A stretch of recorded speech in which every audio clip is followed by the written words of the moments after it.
2874 to 2878, the 5 solar cycles that followed. Rurik trained her personally: attack, defense, military tactics. She learned how to handle every weapon, firearms and blades alike. But the sniper rifle, the rifle sang in her hands. Every shot echoed as if it were the rhythm of the lunation. Blood, pause, breath, aim.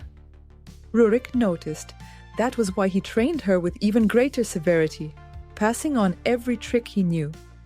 He had been a decorated elite sniper in the Russian army before he and Hedeon joined the Vorovskoy Mir. Go on. What? Why did you and my father leave the army? Maybe it was the 100th time she had asked. He remained silent.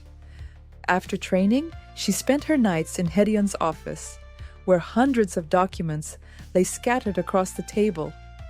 He taught her everything about the Vorovskoy Mir. Trix cared little for the international trade routes, or the organization's activities, or even how each division functioned. She wanted to know about him, what he liked, what he did, besides being the most powerful Bakan. Say it again. Trix rolled her eyes. The elite group is the highest rank. Administration, organization, ideology. She recited it like a song. The security group ensures harmony with other organizations and the loyalty of members. The support group handles the money, choosing who gets into an operation. Trix leaned back in the chair. And the labor unit? Collectors, loan sharks, street gangs, trash. She looked straight into Hedeon's eyes. And the Pakan?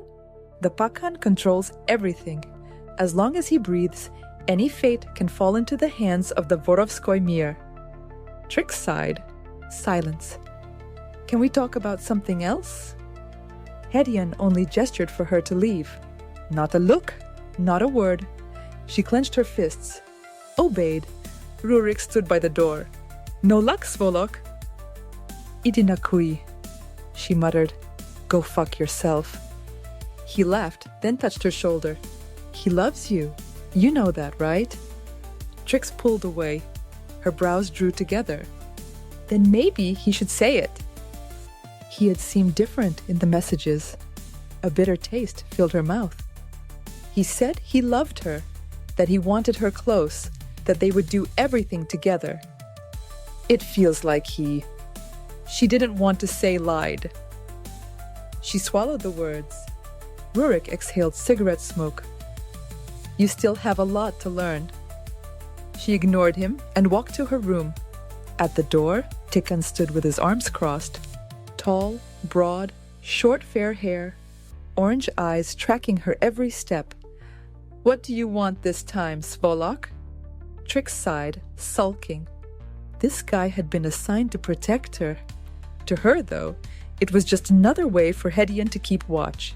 Had to be, even if Tikan was all friendly, and the only one who could make her laugh in that pigsty. So what if he listened to her, in a way no one else did, especially on the days when hatred and longing danced inside her? She didn't even understand why it was so easy to talk to him, almost natural. Nothing much, Rurik. Just making sure you don't set everything on fire before bed. He raised an eyebrow, the corner of his mouth pulling into the smile she claimed to hate. Trix rolled her eyes.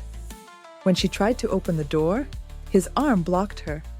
Go tell Hedeon I'm planning to burn it all down. She crossed her arms. His smile widened. You know I do things differently, Rurik. My loyalty is yours. Whenever he said that, something inside her stirred in a different way. It was hard to deny the truth in those words, but she knew he sent reports to Rurik. What did he write in them? What did he say about her? Did he describe her weaknesses? The silences that screamed louder than words? It made no sense. Or maybe it did. That unsettled her. Doubt was a thorn buried deep inside her. Shut up. You lie like all of them. She tried the door again, but his arm stopped her, subtle as ever. Tikhon locked eyes with her.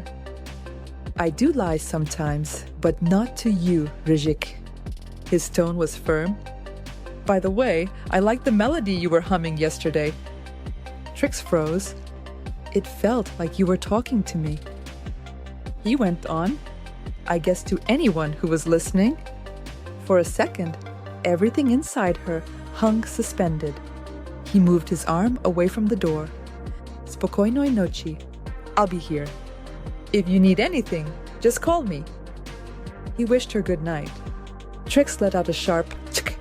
She opened the door and threw herself onto the bed, as if she could crush her doubts into the mattress that creaked beneath her. She closed her eyes. Sleep did not come at once. She missed being with someone other than those bastards. Maybe Tikhon was different from the others. Maybe he was exactly the same. She shook her head. She would never let herself be deceived. To believe that would be to set herself on fire. She missed her mother, the comforting touch of hands that had once been shelter, that had held her long ago but were absent now. Trix sighed. The dark ceiling above her, an invisible cell.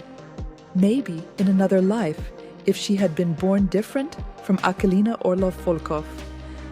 One where the weight of her name had been an open door, not a prison. That night, she decided, her name would be more than a burden. It would be a secret, a flame. She would reveal it only to someone capable of crossing the barriers, raised in her skin, and reaching the deep beating of her heart.